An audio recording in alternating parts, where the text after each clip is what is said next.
lucky jar. It was shaped like a cat, it was a present from my brother. I read a lot of books, but I couldn't see between the lines. I'll have another cup of coffee if you don't mind.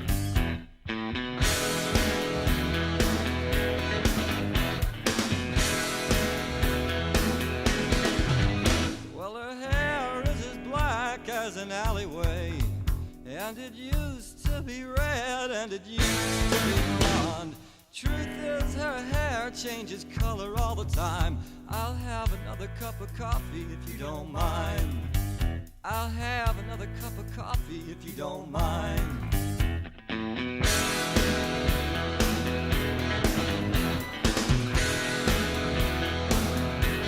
You all right? Well, don't leave me in suspense. Well, don't leave me in suspense. You all right? I'm okay. I'm just I'm having I got this staph infection. It's just all over the place now. So it's all right. Just making so I was having a little bit of problem sleeping.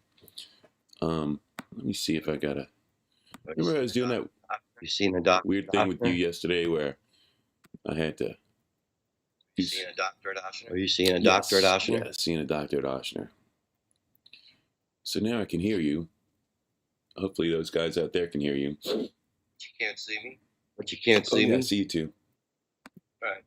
Well, let me know when you're actually going live. Well, let me know when No, you're we're actually actually going live. live because We're live, right? Yes, Oh, yes. we're live right Sorry, now. guys. By the way, we're late, Yep. and it's all my fault because I didn't get much sleep. unbelievably disorganized this morning. I'm pretty happy about it. Now you're seeing the real Paul. Ooh, all right, let me. I had a friend who's. You could have told me we were going You told live. me whenever you're ready, and I was like, okay, let's go live. So. Whenever you're ready, tell me that we're going live, and yeah. You know what's even funnier than that is we have a guest today, and we're all tested out, and we got new stuff going on. We're getting all fancy and everything.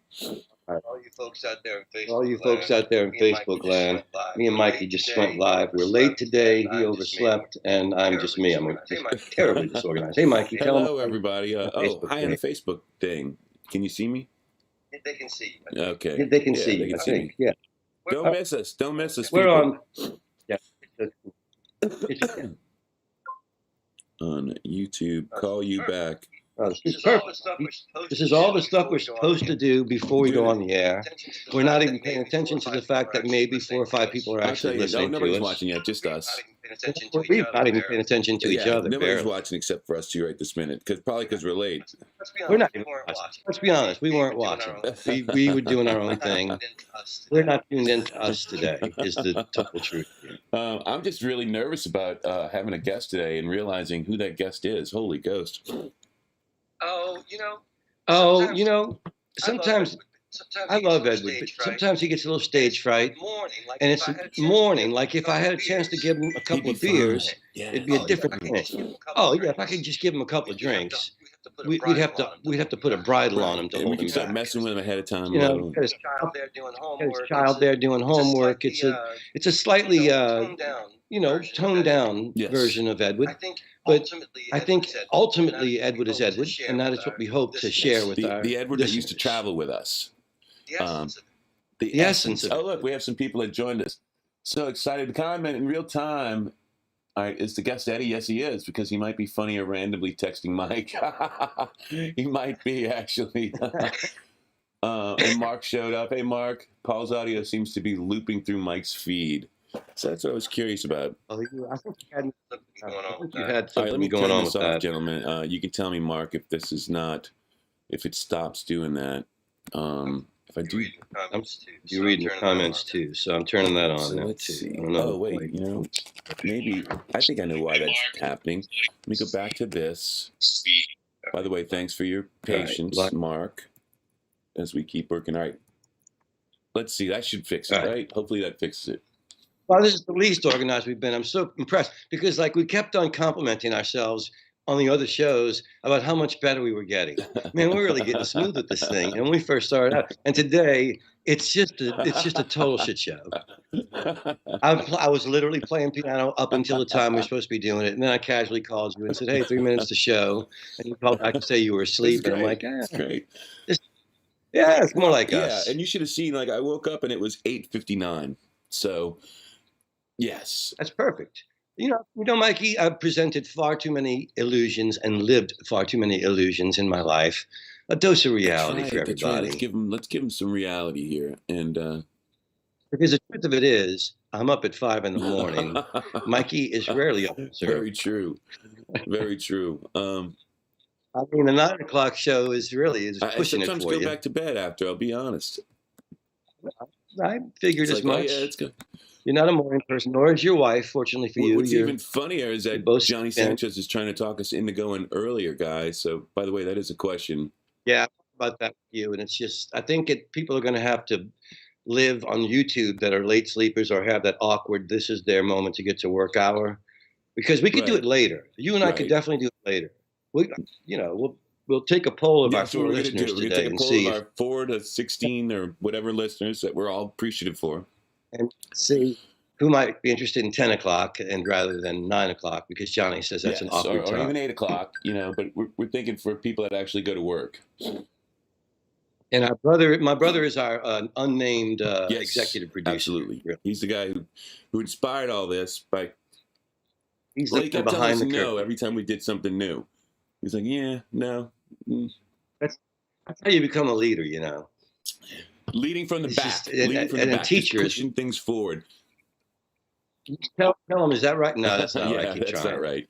That's, I don't know. I'm not that impressed. Actually, that is one of the great ways to teach you. There's this great Ram Dass lecture about meditating.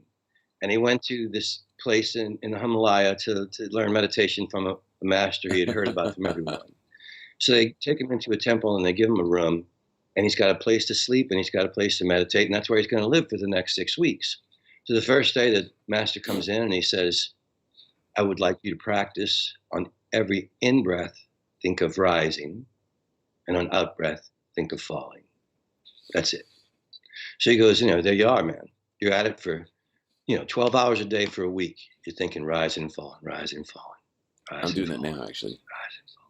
He goes, so I go back and I go to him and I say, okay, I meditated all week and I focused on the rising and falling.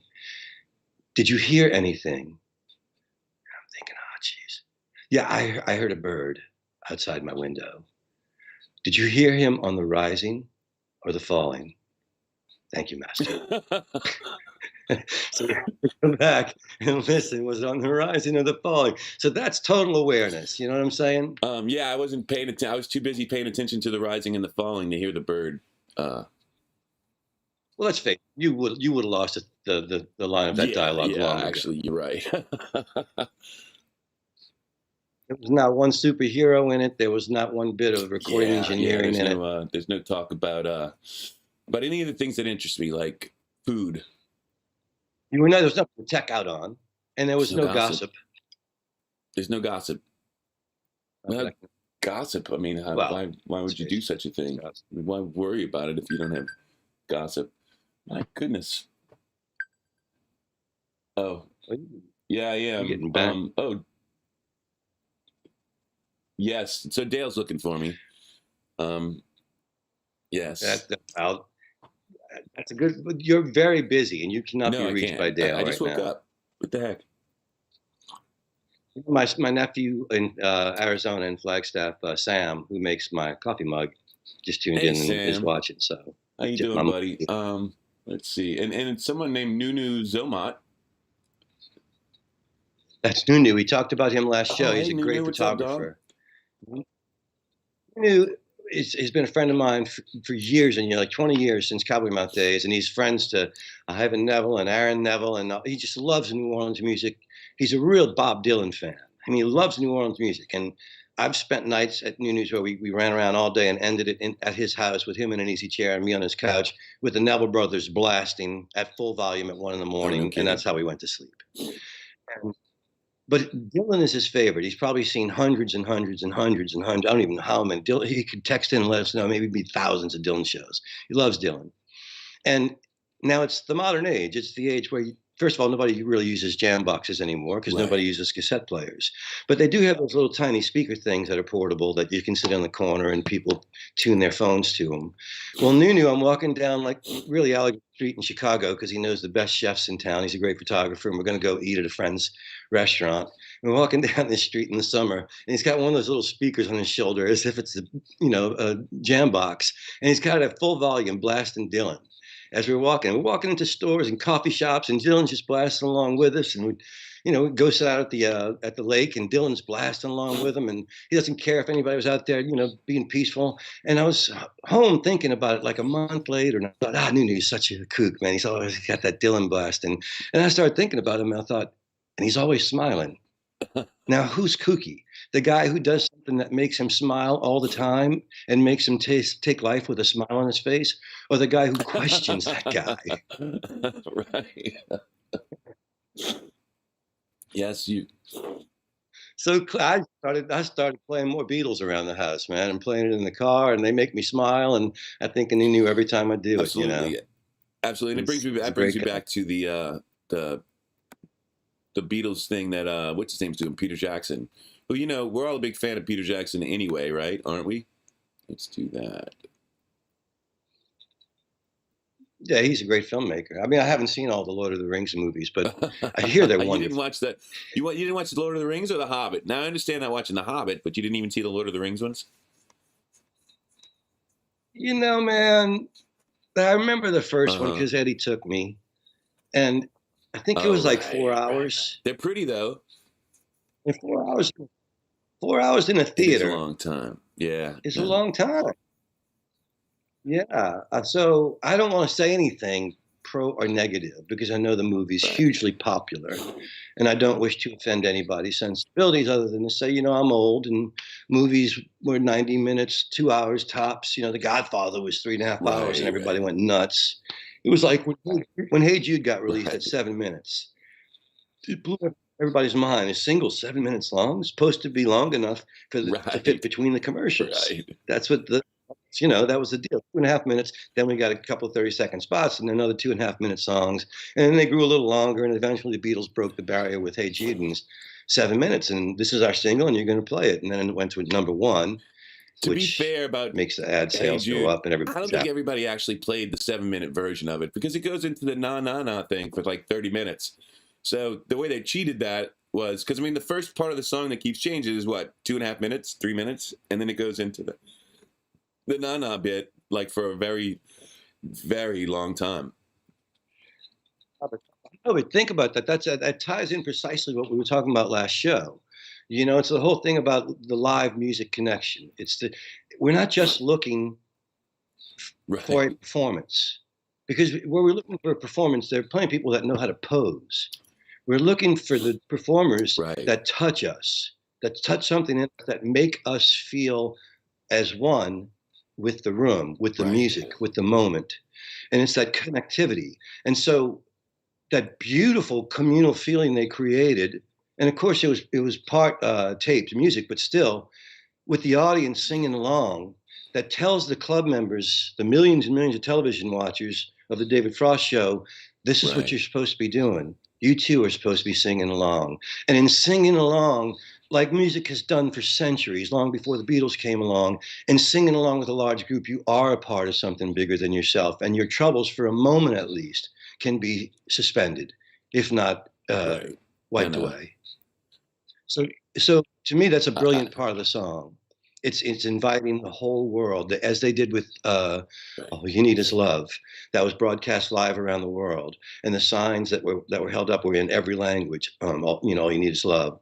It was in Dutch and French and German, and it's inviting everyone to sing along and say, all you need is love. In this case, na, na, na, na, na, na, Hey Jude. But as we said on a couple of shows ago, somebody asked my favorite set of lyrics, and I said, one of my favorite set of lyrics ever written is Tipatina. Tipatina, tra-la-la, tra-la-la-la, tra-la-la. Tipatina, ooh-la-la, tra-la-la, tra-la-tina-na. If anybody comes up with something more expressive that says more about a relationship, I'd like to hear it. I'm with you. I definitely, and it's music. It's supposed to have that tra-la-la, na-na-na thing to it. here's the deal, man. If you can't hear what's inside the tra-la-la, then you'll never feel the lyrics. Just like if you can't find the space, you'll never feel the Sam Neely funk. says, I'm with Paul on this one. It's so long. I'm thinking the Lord of the Rings, obviously. But they're really pretty pictures. Well, Eddie loved, and that was, he made it more fun to sit through. Although at the end of it, I privately felt like it was 4 hours of my life. I wish I had something else I'd done with that. But I understand it's a great movie, and he's made other great movies, and he's a big Beatles fan, and the footage I've seen looks fun, and that's all that matters to me. And in this case, I hope it's the longest movie he's ever made. This one can be the longest, right? This is the one time that he can make a 6-hour movie and you're down with it, right? It could be a mini-series. I hope he makes it a mini-series. I hope he combines the length of all of his previous movies. Oh my God, that's a 14-hour movie or something. So who's this? Barbara Smith Davis says, I love that you're talking so extemporaneous. I feel like I'm right there with you guys. Well, if you were right there with us, you'd be smelling Mikey's bed breath, because he just started the show right out of bed and didn't even brush his teeth. I know. But you're not here. I'm glad it's virtual. By the way, Barbara is Debbie Davis's mom. Debbie, for those of you who might not know, I'm sure everybody does, because there's like, 12 of y'all out there, 20 of y'all out there.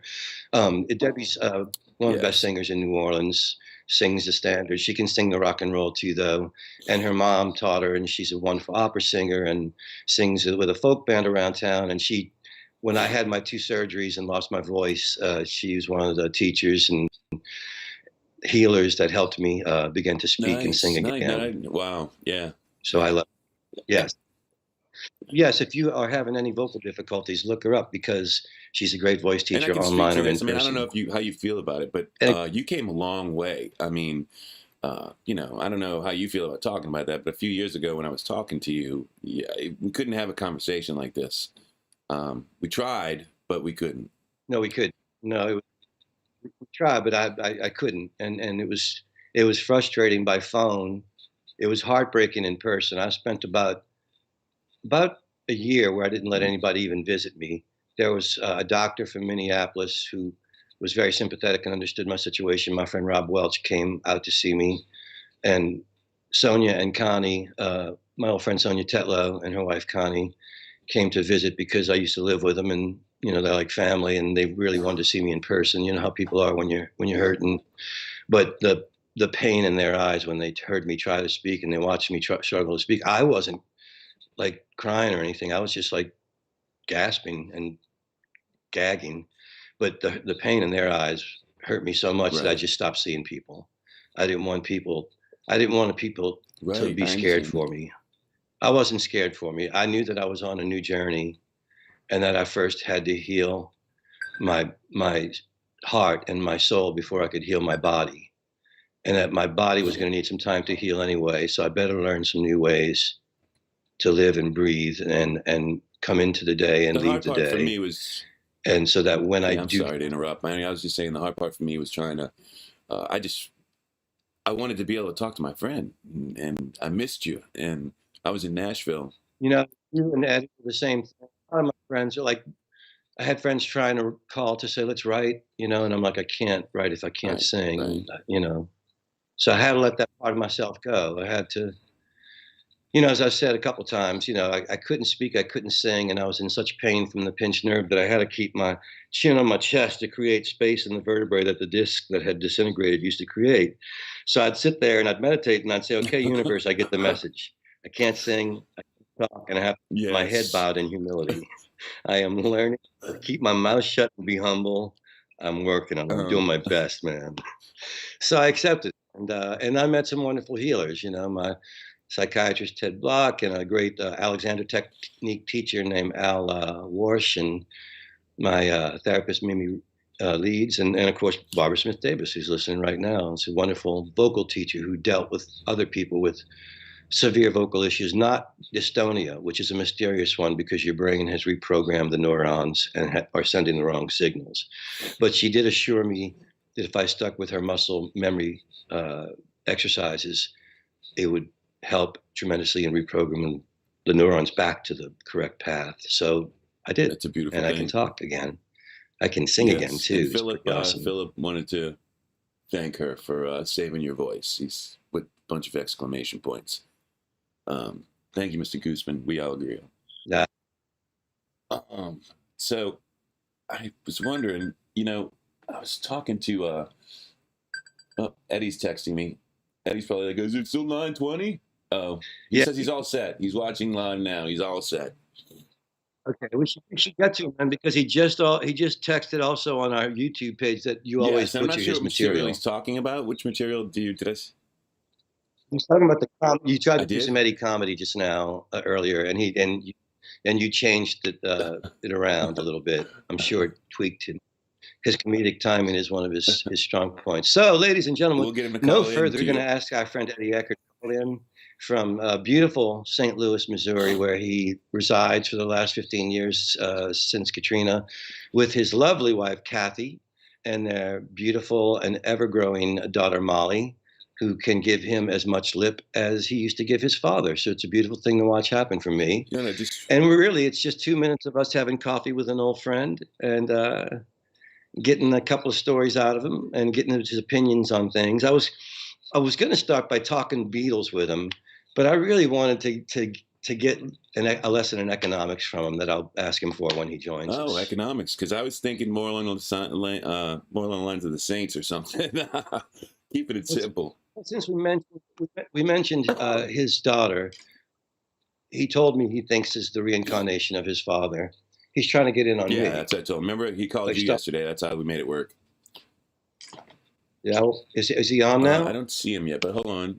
Here he comes. I'm adding him now. Can you hear me? All right, hold on. I'm getting it here first. Okay, I'm getting it. And now let me put him to the air. And now there we go. There's three of us. All Can right. you believe it? Oh, my God, guys. Did we pull this off? We did pull it on off. the interwebs. Edward, I appreciate you drinking out the Saints mug. I appreciate it. Thank you. So listen, we talking about your wife and family being your reason for living up there, and your daughter, who I remember when she was like 5 years old, you were saying, man, this kid's got a lip on her. And I was like, really? She goes, yeah, we were talking about something today. And she goes, well, my opinion on that. And I'm like, it's world politics. Your whole world is this block. That's as far as you've been in your life. And he goes, and she wanted to argue. She's like, pop, come back to life. She's Tommy Ecker back from the grave to well, but he gave you a strong foundation for certain things, which have stayed with me.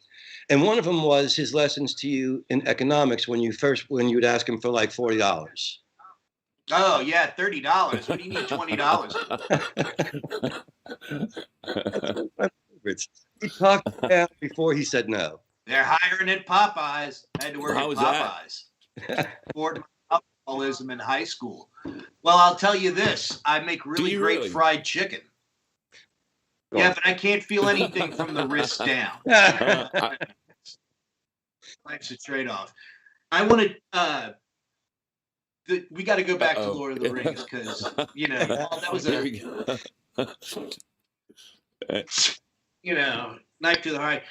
I believe that the quote was, I'm still sleeping through the first one. But I happen to be reading the book currently. I read the book every autumn. Thing for you. And it's been so busy here at the house / elementary school that it's taken me a while, but it is really something that I go to for courage and for inspiration. And also a fantastical side of you that disappears into the fantasy world and is happy there. Because as soon as you start talking about this, it was immediate reflection on my Harry Potter days with you. And we were playing, Mikey, a game. Harry Potter was for kids. We were playing. Tolkien you were so into it. We were playing a gig in Charlotte, North Carolina. And my friend at Phil Gusman's house. Had just come out. Which book? The last one. The last book had just come out. We were playing a gig at Phil Gusman's place, a lawn place. We're getting tied up.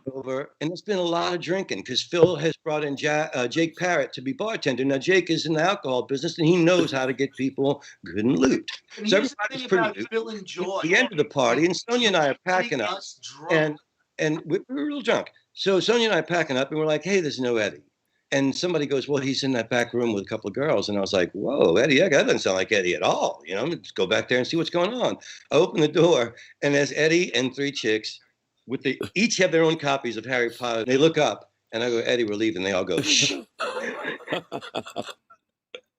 And I'm like, Sonia, he's reading a freaking Harry Potter book. And we're so drunk, we go, well, let's just leave him.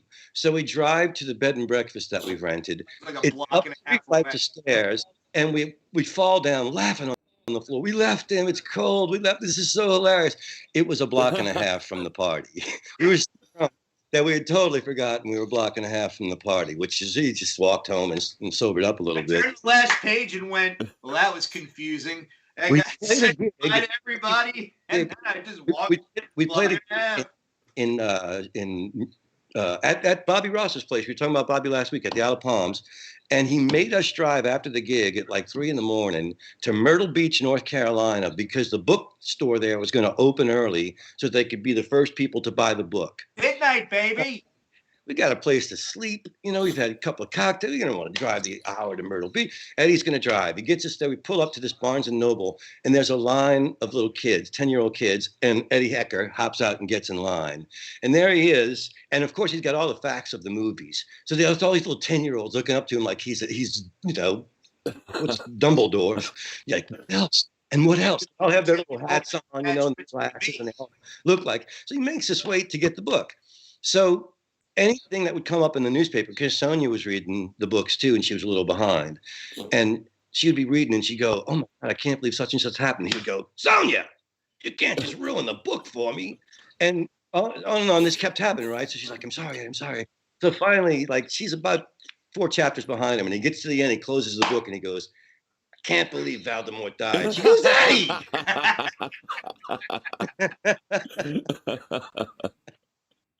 Nice. That sounds like Eddie, right?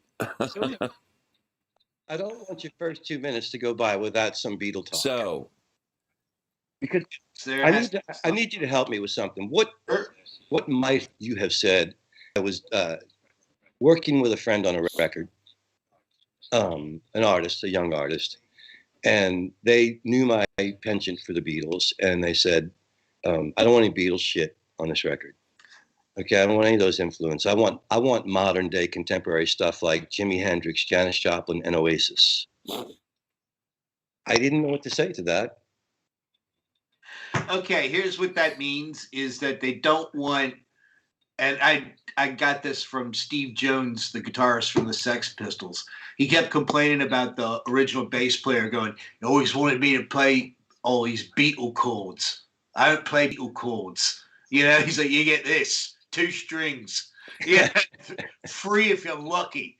So they don't let. I think it's like they just want power chords and the effects.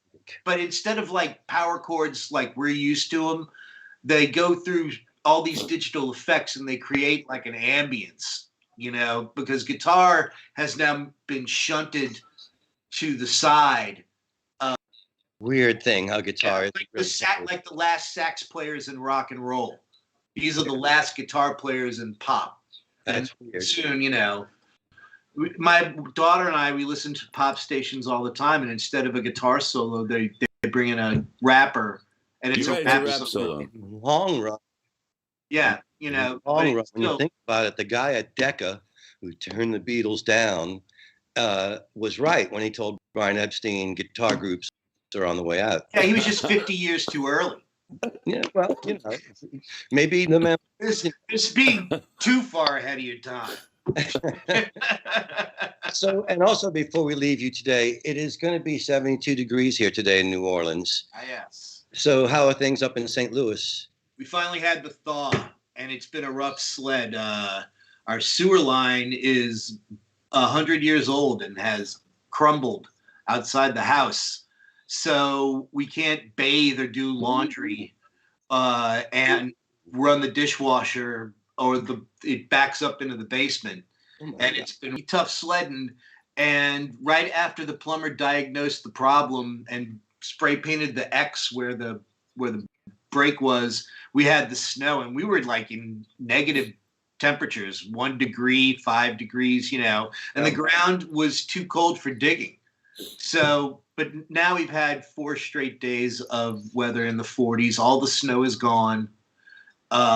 You know, it's almost dry enough. So it's been 15 years. You come to appreciate the winters? No, God. Are you kidding me? It's the worst shit I've ever experienced in life. And I, you know, I toured with Cowboy Mouth. You know, even that you could escape from every now and then, you know, but you can't go anywhere, you know. I slipped on the way back from the recycling bin in the alley, 2 feet up in the air, and just right on my back and went, oh. And on that note, I'm going to be one of those guys who has to crawl through the snow from the dumpster back to the back, you know. The dog's not going to save me. The kid has her earbuds in. It's all up to me. And so it's I hate it. I still hate winter. Hey, it's only been 15, 16 years. Maybe St. Louis will eventually grow on me. Could happen. We'll find out next Wednesday. Yes, because you're going to join us. You're going to try to join us every Wednesday, right? Our topic will be snow. What is it good for? Melting into water. Thanks, Eddie. Bye. Take it easy, bye, guys. And look at us. We're back. And I can only say I hope that I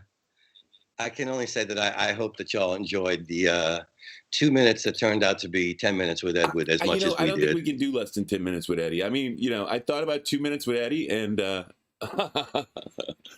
well, you say 2 minutes because that is 10 minutes with Eddie. And Philip Gooseman, I didn't want to start up, but Philip said, "Man, that was one hell of a weekend," and so I saved that for next Wednesday because I just figured it might get him going again, and then we'd be off on a brand new, adventure. So, but apparently that was quite a weekend that you were talking about. Oh my God, it was silly times. It was post Cowboy Mouth, and I had my touring band consisted of Sonia on bass, guitar, and mandolin, and Eddie on drums and guitar. Like a smaller version of Cowboy Mouth, almost opening for the band. A smaller version. We still rocked, but we also got to do the fun and Nasty Evil Clown, and we got to do the really intimate songs, and we were playing small venues, but like Mexicali Blues in New Jersey and Old Smiths in Atlanta, and we were having a ball. The three of us, all unencumbered. Eddie was, I think, newly married, and Sonia was still working for the Rock Boat people, so she was going off on cruises and making money as their tour organizer for all those cruises. And of course now it's different. Eddie's got a grown daughter, and Sonia is got a PhD and works for the CDC in Atlanta. She's a member of like the Real World. Oh, wow. Like the Real World, the TV show from MTV, or Oh, no, the actual world where the CDC, where they cure diseases. Like the Real World. Ooh, yes, it's a nice morning thing. That's somebody's still sleeping. Because I was reading a little bit of the chat too, and I think Eddie's got some fans out there. I think some people, enjoyed the Eddie moment. Well, he's hard not to enjoy. He's a little bundle of energy, and he's got a big heart, and he's often quite funny. He absolutely is. And there were a couple other little things. I saw Allison had jumped in and said she could hear the difference, and your voice is so much better. When we were talking about before we brought Eddie on, and it was a long spiral down.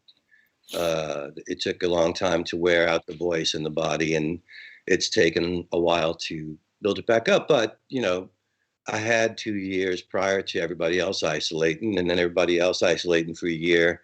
Really helped with my mental health as much as my physical rehabbing, because I stopped feeling guilty about not being able to perform, and I stopped being scared that somebody might call me to have a visit, because nobody was visiting anybody, and I was safe, and I could just slowly figure out how to unwind the emotional and physical knots, and reprogram the brain and get to be Paul again. Kind of funny about the, sort of the way that this show kind of came about. You and I, we started sort of going through the old stories and recording the old stories, which like I still thought was kind of interesting because we were doing it similarly to the way you were doing on Facebook, where we were taking the record and you were telling all these stories that sort of went around that first record, which is a lot of New York stories. And anyway, long story short, I don't know if I can make a long story short, but I'm going to try to make a long story short. But during that time, just hanging out, we would hang out and have lunch, in between filming and just sort of talk. And I think we did that Wright Brothers thing. And then it just sort of hit me of like, man, why don't we just get on there and talk? Because that was as much fun and as interesting as the stuff we were filming. One of those, so it was like each one of those things was a real stepping stone. Like way back was like October when we recorded the Wright Brothers thing. And it was the first performing I had done since the last thing was the Wright Brothers at Snug Harbor in February of the year before. Because then the pandemic happened no mercifully. Audience, and so that kind of helped, right? I just being able to play with the guys and I don't know if that helped or not, but. Like I had a really, it wasn't easy for me because I was just terrified that the voice was going to give out like it did in the conversations and stuff. So it was good to be with everybody. And it was good, the moments where Jim and Alex's voices harmonized, and that kind of moment was great. And it felt great. But I remember there wasn't any conversation between, Alex is not the most conversational guy anyway, unless you get him going, in which case he's one of the funniest people I ever met. And Jim's, he's a busy guy. So unless somebody's prompted him sometimes, same thing. And plus we were all just out of the habit of socializing, it was months and months into the pandemic. So that's really why we taped the bit where we all sat around my carport that I had decorated and commented on the songs, because you called us and said, okay, it's good performances, but there's no talking. Y'all really don't address each other even. And so that was fun. And then that was different. That was like, okay, I don't have to sing. So the pressure was off. All I had to do was speak.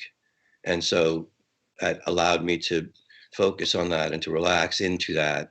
And so each step of the way has been, it's been like it is with healing. It's been a journey, and it's one in which you have to remain patient. As with most healing. It was at that show, or maybe it was like right before that show where you and I decided we were going to give this a try and just see what happened. And that's a month ago. Yeah, I think that you just decided that I was speaking evenly enough that we could go ahead and give it a shot. Because at first I didn't want to do anything live. I was just afraid of live. I was afraid my voice would go out, whether it was singing or speaking. And I was mortified. I was more than afraid. I was terrified.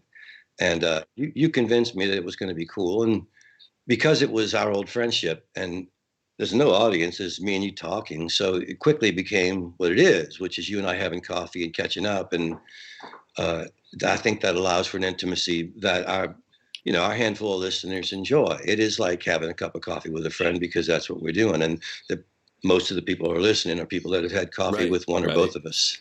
Hanging out and enjoying seeing us again, and enjoying just hanging out with us again. And I do think, though, if you guys, by the way, please hit Paul up on his Facebook or whatever. Let him know what you think about the time. Is 9 o'clock working for you? Would you like us to move it earlier or later? I mean, what we're thinking was, I think what Johnny was thinking was that, people are heading to work at 8 o'clock. Maybe it's a good time to just be listening to us while you're going to work or something like that. Or,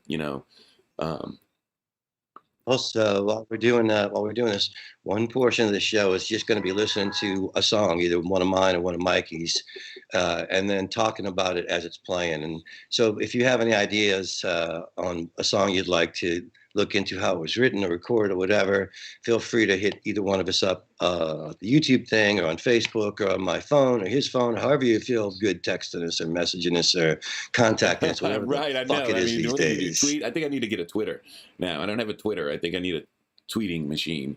It all started with the answering machine.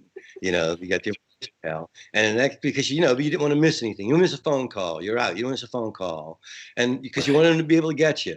Well, guess what? Boy, they got us now. Now I'm pressing. Don't answer. In fact, I miss the days when you'd go to a bar and you'd sit down over a beer and a friend sitting next to you, and he'd go, I called you last night. You didn't answer. And you go, Right. yeah, I was out. Yeah. And you go, oh, can I buy? Right.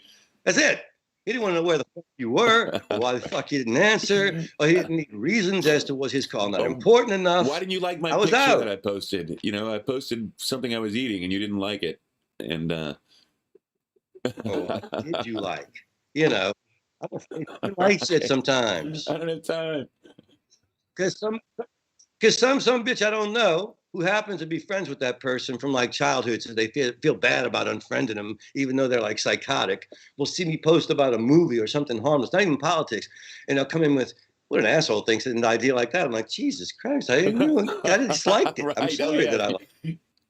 Look, you know, right. She posted it. I want you to call her an asshole. And I just don't. And I wonder why you have that psychotic friend that scared me off your thread. All right, so we got some people come.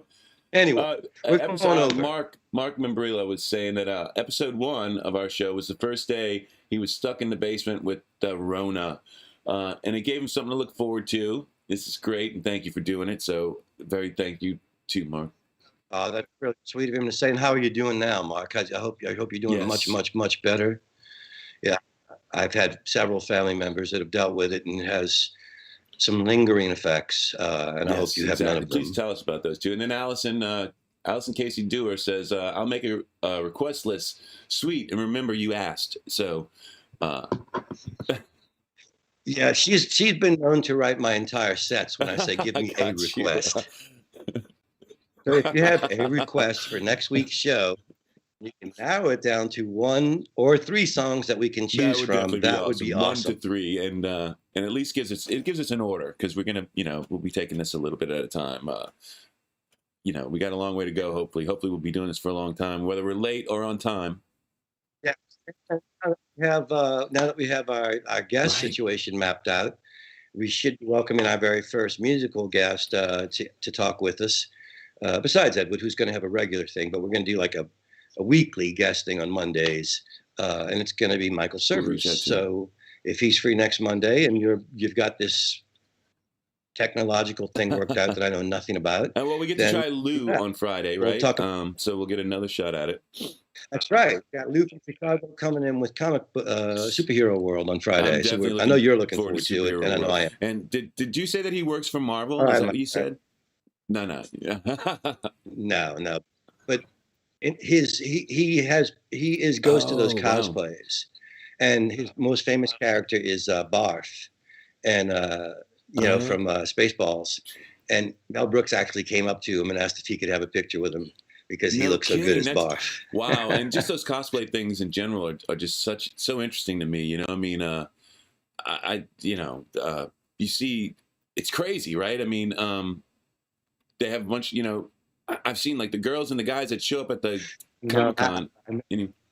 Yeah. And my wife's son, Brian, who's, 26, he and his girlfriend are both into it. So, I mean, it's like, I don't know how they found each other, but she found a nerdy guy who likes to dress up in superhero costumes, and he found a chick who likes to dress up in superhero costumes, which, believe me, is way more rare from my understanding of the cosplay universe. And they go off to him too. I'm hoping they bump into Louise at that one day, Anyway, yes. That'd be Friday. All right, so Mark says he's doing better than most, a little weak and wheezy, but back to work and sleeping in his own bed with his sweetie. Thanks for asking. God bless. God bless. Thank you, buddy. Thanks for sharing that with us, because everybody that's got a net message of hope in this pandemic is a gift to the people that are out there frightened or the people that are out there dealing. So thanks for sharing. And I just heard a friend of mine just wound up getting his second vaccination, and he said the same thing. I mean, he was tired and stuff for a couple of days, felt kind of sick to his stomach, but it apparently too. It doesn't keep you from getting it, right? It just makes it so, you've got the antibodies, Mark, but once you get the vaccination, I'm saying, it doesn't really keep you from getting it. It just makes it so that if you do get it, you won't wind up in the hospital. Right. It makes it less severe, and it also lessens your chances of transmitting it. Okay. So that's really what the vaccine's doing. So we still are going to have to be careful. Well, it's 85% effective in keeping it to a minor disease and to keep you from transmitting it. That's how you're going to get your herd immunity, is if enough people become vaccinated that it's not continually spreading in pockets around the country. But that's not how we end the show, Mikey. I'm sorry. Yeah. No, I was just, it's a public service announcement. That was a PSA, right? It was a PSA. And you are the most public service-minded guy, perhaps, that I have ever worked with. I've never met, perhaps, any other friend that's been more concerned with the rules and with the needs of the I said it early in one of my songs. I'm not too worried about rules or necessarily taking things that if I need it and you don't need it, it may not be in your possession anymore. I'm going to put that on. I am going to put that on my list of songs we play as we talk about it. That was an early one, and that was me literally figuring out what I thought about the way things worked, and I can't resist, right? It was, and that was actually one of the ones I talked about. That one and Ground were the two ones that after you and I. You listened to my songs and you were like, Mike, you got great everything except for you not telling me anything. And that was one of the ones that came on. It's so, whenever you tell me this story, I'm so uncomfortable with the story. Because I remember the moment you were driving the Nun bus and I was sitting on the floor by the steps and we were probably in, Colorado it was legal. So we were probably, maybe having a joint or something. 30 years ago, statute of limitations long gone.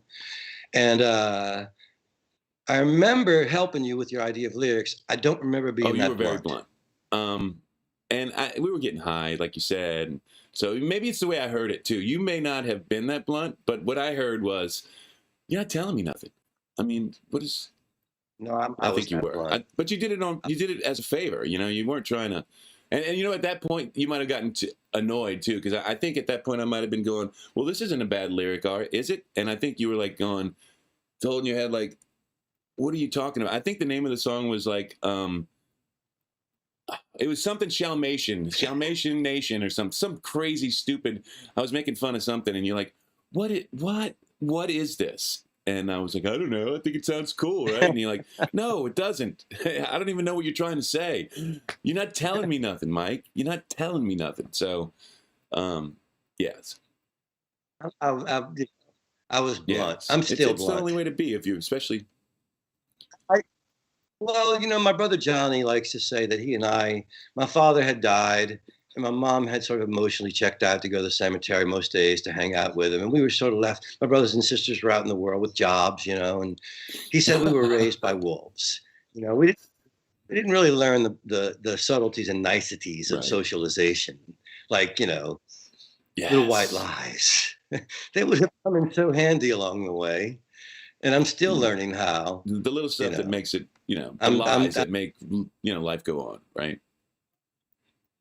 I'm talking with the producers of 9 Lives again, and I'm saying to Alice, this is the email I've written, and she said, well, read it to me, and I read it, and she goes, no, that's not how people write emails. That's let's work. And you gotta be careful with anything that you write like that, because I know certain people, I won't name names, who whatever it says are going to take it, and it's going to be the worst possible reading of it, and the most paranoid reading of it ever. And they'll be like, it's like. Yeah, you just said emails I don't think the they worst. meant that. I don't. Yeah, be really. But they're like. You said you have to be really careful in emails, and then save it for because people can understand context in conversations, but emails they have a tendency to. And you have to learn to be less blunt in conversations. Probably so. Probably so. All right, so look, we were late, guys. Thank you for coming anyway. It looks like most of our people showed up, even though we were late, and yeah. Thanks for tuning in, and we'll do it again on Friday with our guest Chicago Lou, talking about Supergirl. So I'm going to play our famous outro music. By the time this is over, this will be everybody's favorite song. They'll be so used to hearing it, they're going to be singing it, going through their daily life. One can only hope, Mikey. One can only hope. I'll see you guys on Friday.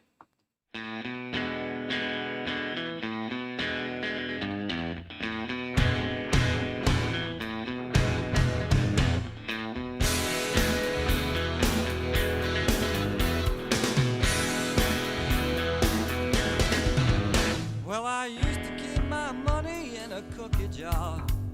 It was shaped like a cat, it was a present from my brother. I read a lot of books, but I couldn't see between the lines. I'll have another cup of coffee if you don't mind.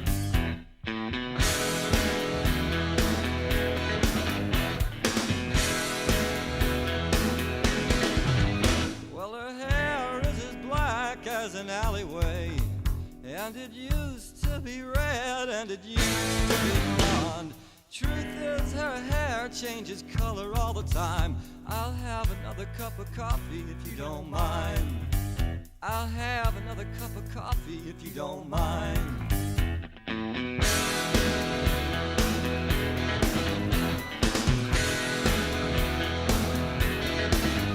Well, I'm staring at her shoulder, but it's not what I see when I hear two fellas fighting in the booth across from me. So I wipe away the ashes from an empty counter seat, and I wished I wasn't homesick, I wish I was asleep.